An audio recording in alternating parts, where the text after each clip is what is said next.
HP overpriced sih udah banyak di pasaran. Nah, kalau HP underpriced, Flash Plus 2 ini kayaknya kok kemurahan ya? Apa ada sektor-sektor yang di-courting buat menekan harga? Jadi HP ini sebenarnya not so true to be good. Kita cari tahu yuk.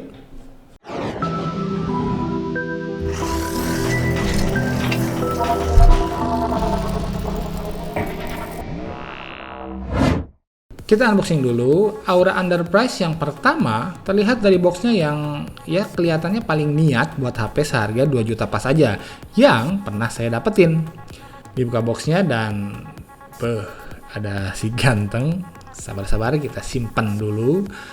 Kemudian ada kabel USB dan kepala charger yang kabarnya support fast charging dan output 2 ampere. Karena unit yang dikirim ke saya belum yang versi retail, karena memang belum dijual di pasaran, jadi nggak ada kitab-kitabnya. Mungkin masih dicetak kali ya.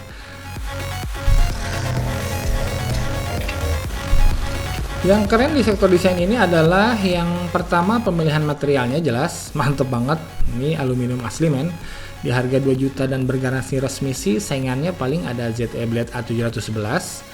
Yang kedua, konstruksinya juga so far sih terasa solid. Nggak ada bunyi kriuk-kriuk waktu diremas-remas. Tombol-tombol juga cukup tactile atau solid, walau masih belum sesolid tombol-tombol Samsung Galaxy A series tentunya. Yang ketiga, detail desain yang cukup diperhatikan. Dengan kikisan chamfer metal edge di mana-mana, pengaplikasian motif brass aluminium yang selalu terlihat kinclong dan anti-dekil, hingga ukiran tulisan flash di belakang juga sukses bikin HP ini makin ganteng. Yang keempat, LED notifikasi dan lampu backlight di 3 tombol kapasitif udah ada. Saya harus akui 4 poin barusan yang ada di HP seharga 2 juta pas aja ya luar biasa. Kalaupun kita nyari minus di sektor desain ini, yang saya temukan ya minus-minus minor aja lah. Yang pertama adalah ya seperti rata-rata HP berbodi mata lainnya, HP ini terasa cukup licin, terutama pas telapak tangan kita sedang kering-keringnya. Yang kedua, bezel kiri dan kanan layar yang tebalnya sedikit di atas rata-rata. Jadi membuat HP ini terasa sedikit lebih melebar dari biasanya. Yang terakhir adalah di unit yang saya pegang ini ada sedikit aja mispresisi antara lubang kamera di back casing dengan kameranya itu sendiri. Walau sedikit tapi ya kelihatan sih kalau dipantengin dari jarak dekat. Jadi ya presisi, efisiensi bezel, dan soliditasnya memang belum sekelas HP-HP full metal kelas atas. But are you seriously gonna compare build quality HP 2 jutaan sama HP flagship? Kan nggak adil juga. Tapi yang jelas, kalau punya dana 2 juta pas, desain, penggunaan material, dan feel Flash Plus 2 ini adalah salah satu yang terbaik. Dimana nggak sedikit para pesaing di level harganya yang masih sibuk utak-atik plastik biar kelihatan mirip metal. Yeay, UI-nya pakai stok Android, udah marshmallow lagi. Stop, bentar dulu. Sayangnya, apa-apa yang kamu harapkan dari dipakainya pure Android, seperti proses booting dan buka tutup aplikasi yang cepat, juga free RAM yang berlimpah, belum bakal kamu rasakan di Flash Plus 2 ini. Minimal pada software versi awal banget ini ya, karena biasanya sih bakal banyak update penyempurnaan ke depannya. Yap, kecepatan proses booting dan buka tutup aplikasi cukup jauh tertinggal dibanding UI-nya Samsung atau Oppo. Free RAM pas HP ini baru dinyalain untuk pertama kalinya tercatat hanya di 900 MB kurang dikit. Tertinggal banget dibandingkan free RAM Infinix Hot 2 yang benar-benar pakai pure Android yang setelah full install aplikasi masih free rata-rata di atas 1 GB sampai 1,5 GB. Tapi untungnya kinerja multitaskingnya masih prima. Membuka 10 aplikasi berita, toko online, dan sosial media sih masih lancar berpindah-pindah tanpa loading ulang. Dan pengalaman menjelajah antarmuka HP ini tetap terasa sangat smooth, nyaris tanpa tersendat. Aplikasi juga bisa diinstal langsung ke microSD tanpa lewat memori internal dulu. Nah, sekarang ini yang menarik fitur fingerprintnya. Dan software pendukungnya saya suka banget. Karena pertama responnya cepat banget.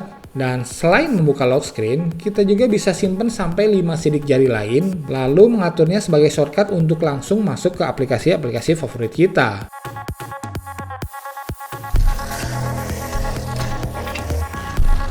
Displaynya mantap, Udah Full HD, punya kecerahan, reproduksi, dan kedalaman warna yang bagus. Saya compare pada kecerahan maksimal, ya hanya kalah tipis aja kualitasnya sama displaynya Xiaomi Mi 5 yang harganya jauh lebih mahal. Dan yang paling penting, responsivitasnya juga bagus. Ditambah lagi bumper Dragon Trail Glass dan lapisan anti minyak, ya sukses melengkapi apiknya kinerja display Flash Plus 2 ini.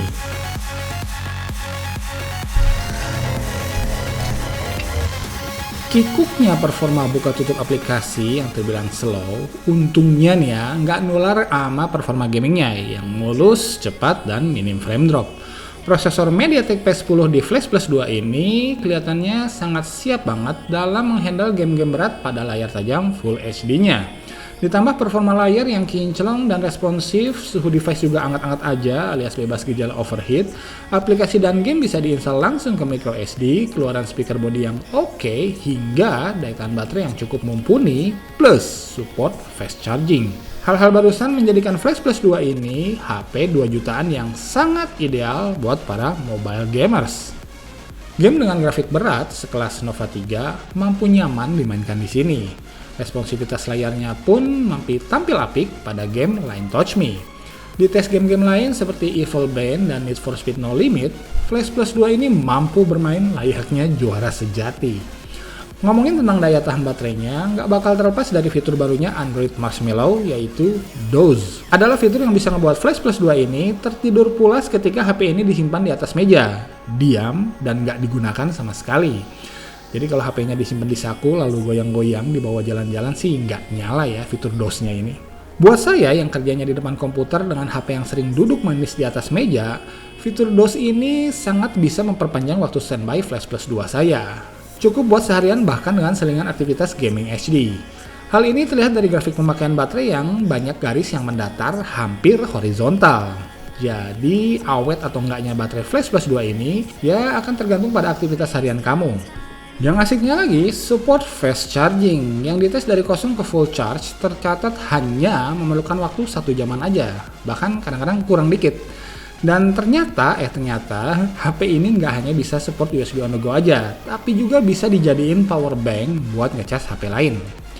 Resolusi layar Full HD juga menjadi berkah tersendiri bagi yang pengen main VR.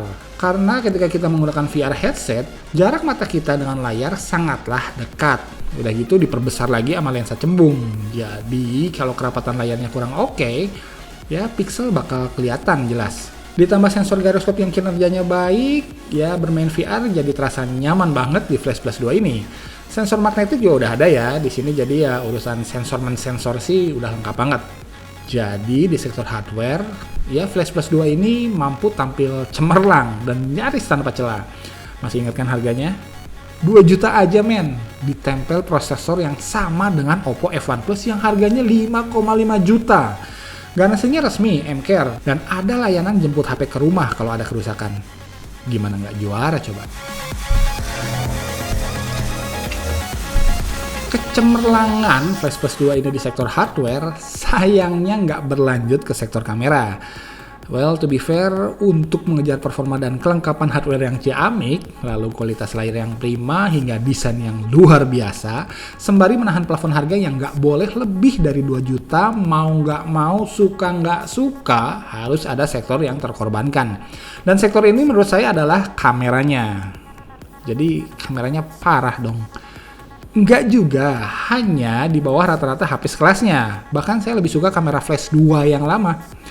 Untuk kondisi pemotretan dengan cahaya melimpah sih hasilnya oke ya. HDR pun bekerja dengan baik saat diperlukan. Lampu flash dual tone-nya juga sukses membantu pencahayaan pada kondisi minim cahaya, sembari memberikan tone warna kulit yang lebih natural dan gak pucat. Tapi minus yang paling fatal menurut saya adalah fokusnya nggak bisa ngunci dengan baik apabila objek terlalu dekat dari lensa. Mungkin masalah software atau karena ini bukan versi retail, ya saya juga kurang tahu juga. Yang kedua, jangan coba-coba moto pakai Flash Plus 2 ini di kondisi low light tanpa flash, karena noise-nya merajalela. Sulit dan lama kunci fokusnya, ditambah lagi ada efek kebiruan yang bikin hasil tangkapannya ya jadi biru. Oh ya, suara shutter bisa dimatiin untuk ambil foto candid, tapi suara pas kunci fokusnya itu keras banget, dan saya belum nemu cara matiinnya gimana. Untuk merekam video, kesulitan mengunci fokus dan menyesuaikan auto exposure juga masih tertular. Untungnya buat selfie-selfiean sih hasilnya udah oke. Udah ada lampu flash di depannya, jadi kita bisa selfie kapanpun, dimanapun. Ditambah lagi ada beauty video yang ya lihat aja deh, no comment.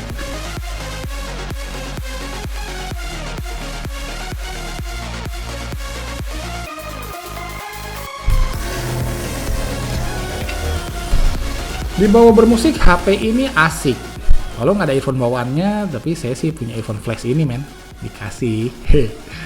Dan dengerin musik pakai ini, keren abis. Nggak bohong yang katanya ada fitur hi-fi untuk boosting audio di HP ini. Software musiknya unik, kita bisa nge-DJ-DJ-an gitu, bisa muter-muter 2 lagu bersamaan, terus bisa cecau gitu, apalah. Speaker bodinya keras, nggak pecah, dan nggak cempreng loh. Jadi sektor permusikan sih jago lah si Flash Plus 2 ini.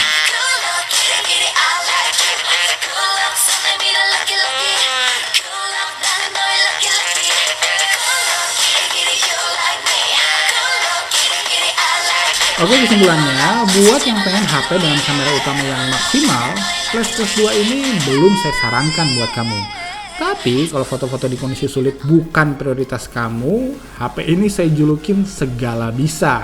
Bisa bikin PD pas ditenteng, bisa lancar main game HD mulus abis, bisa install banyak games yang dioper ke micro SD, bisa selfie-selfiean dengan kualitas yang oke, bisa nyetel musik dengan merdu, bisa main VR, bisa bebas pilih operator, bisa nggak lama nunggu ngecasnya, bisa USB on the go, bisa bikin hati tenang karena garansinya resmi, dengan satu hal lagi aja yang harus ditolerir, yaitu UI-nya yang sementara ini sih belum nemu formula yang jos kali ya, untuk bisa lebih gesit akselerasinya. Tapi secara overall, kalau bandingin apa yang kita bayar dengan apa yang kita dapatkan, Flash Plus 2 ini adalah HP yang underpriced, alias kemurahan. Oke guys, itu dia reviewnya. Semoga apa yang disampaikan bisa akurat, informatif, dan solutif, terutama yang memang berminat meminang HP ini. Untuk lihat hasil kameranya, bisa cek Instagramnya Obat Gaptek @obatgaptek, atau mampir ke website kita www.obatgaptek.net. Aduh, susah amat ya. Jangan pernah nyaman dalam kegaptekan. Miko out. Assalamualaikum warahmatullahi wabarakatuh.